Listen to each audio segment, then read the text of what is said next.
Yeah, what's up? Good morning, YouTube. This morning, we're going to talk about something called gang stalking. Gang stalking is used in a way when we use the term narcissism to describe people who actually band together to actually locate and try to stalk a person. For example, you ever try to get low from somebody and all of a sudden I don't know where they find you on like Facebook or Instagram, and you like, damn, how does person know or whatever, and then you find out that that's the person that's actually, who you thought it was or whatever, your abuser or whatever. What they'll do, they'll get their little clique, their little flying monkeys, and start a process called gang stalking. Gang stalking is when one person gives the information to another person that this person has been located or that person has been located, and they band together systematically to try to tap in and peek in on an individual who has been abused by a narcissist. Gang stalking is something that happens very, very, very common in the world of narcissism. You see it all the time.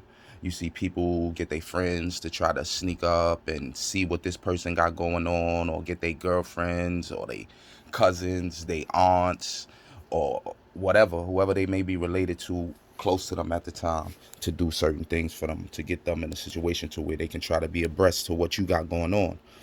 But the funny thing about it is like all of that is really, really, really unnecessary. Because if everything on your situation was the way that it was, you got my phone number, you can call me. You understand what I'm saying? So it don't gotta be done like that. So things like that are done when your abuser or the narcissist cannot face themselves. You feel me? They cannot face themselves in order to be able to communicate with you for all the things that they've done to you and put you through so much pain. This is probably the only time where a narcissist will come to a place where they actually fake self-reflect. You understand? The little fake guilty conscience, but it's more of a pride and an ego thing. They know that if they maintain a conversation with someone who's been abused by them in that manner, and they know and they're able to identify the steps, a face-to-face conversation is unlikely to happen, because 9 times out of 10, if the conversation takes place, the narcissist's ego will be bruised. So I just wanted to drop a few gems on y'all, just to let y'all know what gang stalking is. For the next topic we're gonna get into something a little more interesting, or something like that. We probably gonna get into something called isolation. You feel me? Because isolation runs a little deeper than gang stalking. But I just gave you the topics that gang stalking runs, and the way that it operates and things like that. I've experienced that, in my own right, so many different times. I've actually sat there and saw a person who I knew was like associated or affiliated with them, and the person went and told somebody, and the other person told the other person, and the chain of events.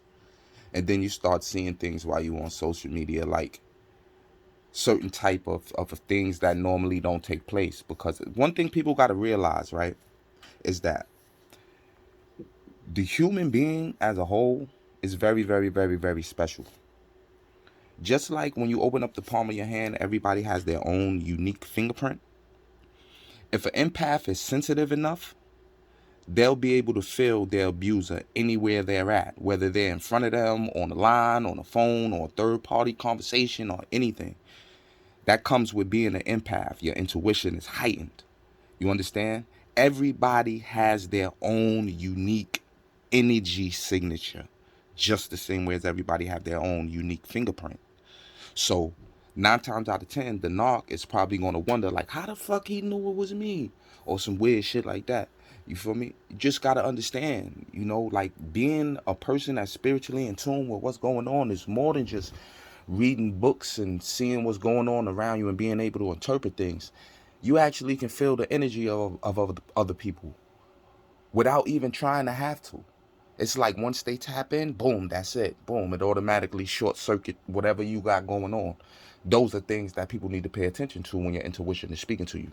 That's that gut feeling that you get, that people usually call, the conscious, the angel and the devil on one shoulder telling you what to do. All of that is intuition. It's telling you to do one thing, or it's telling you to do another. But you got to refine your intuition sometimes. Sometimes it can be false. This is where studying as a student spiritually comes into play at. You got to be in tune with the ways of nature in order for you to even understand what's going on in the spiritual world. Because animals, plants, and things like that, that's where it starts. That's where your journey of understanding how the universe and how the cycle of life actually works.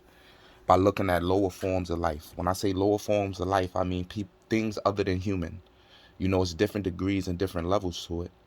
But once you start to understand and start to have love and kind and caring feelings for like animals and children and people who just, and not so much as people, but lower beings who actually just run off instinct in the ways of nature and survival and how they live amongst each other and how they breed and operate their communities. And because you have that with every species. Lions run different than elephants.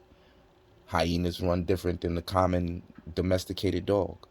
You understand? So once you get in tune with that, some of my favorite things, man, is like National Geographic's Gaia, Ancient Aliens and stuff like that. So I really be into stuff like that. So when it comes to gang stalking, as long as you're an empath who's well aware and well in tune with what's going on around you, you know what type of people you have around you, you know what type of energy you bring to a situation, you know what type of people you have in your circumference, what type of energy they bring in a situation, you always going to be able to find a person that's out of pocket, because nobody in your circle is like that. You feel me? So no matter what they do, or no matter what name they come under, or whatever, what mask they wear, or what costume they put on, because you're a being of higher light, you always going to be able to sense that out. And as long as you keep people around you who are in the higher light just like you, when a person comes in your midst and they are of dark energy, you're going to be able to sense them out, and you're not even going to have to look for them. They're just going to stick out like a sore thumb. It's just going to say a caution sign. Caution.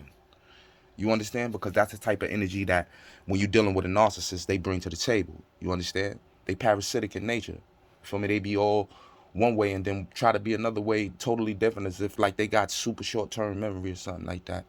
Me personally, I don't pay it no mind. You understand what I'm saying? Because, I know what it is. You know what I'm saying? I know how to move. You feel me? I know how to move. I know, it's just certain things, man. That come with being a nigga educated in the street. I'm just gonna give it to you, bro. You feel me? You know what type of niggas you have in your fucking circumference, man. You feel me? You know what type of shit you tolerate. You know how people handle you. You know how people deal with you and shit like that. So you understand? It ain't like you got a bunch of ops because you got these many social media accounts and you beef. I don't got no social media at all. No Facebook, no Instagram, no none of that. Nothing. Nobody even know that I have this channel except a couple of my people that I fuck with and a couple of people that look in or whatever. But as far as me telling people, yo, look, this is what I'm doing, I only told one person. And the one person that I told is with me, you heard? And don't connect with that. You understand? So I automatically already know who sent the message and let it be known. It don't matter though. You understand? Because you know how I do.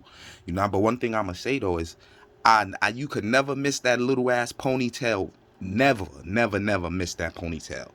Once you see that little ass ponytail, you know who that is. You feel me? That's who sent the message, and I know because I'm an empath, you heard? I'm super in tune when it comes to shit like that, negative energy, and being able to filter it and put it in this right compartment based on different layers of the intensity of the energy and all, being able to stack them and all that. I'm different when it comes to that, bro. That comes with me living in so many rough environments in my lifetime and being able to have to survive, bro, from day to day. You feel me? It heightens everything about you. So when you go through a situation where it's traumatic and it's a lot of emotional pain and stuff like that, as a defense mechanism, your senses are automatically going to turn on to that heightened state. You understand? So these are not things that you got to wonder, man. So to all my empaths, y'all stay safe, man. Y'all keep your head up, man. There's brighter days ahead, man. Sending love out to everybody. Once again, you already know. I'll be you be me. Red Cloud TV.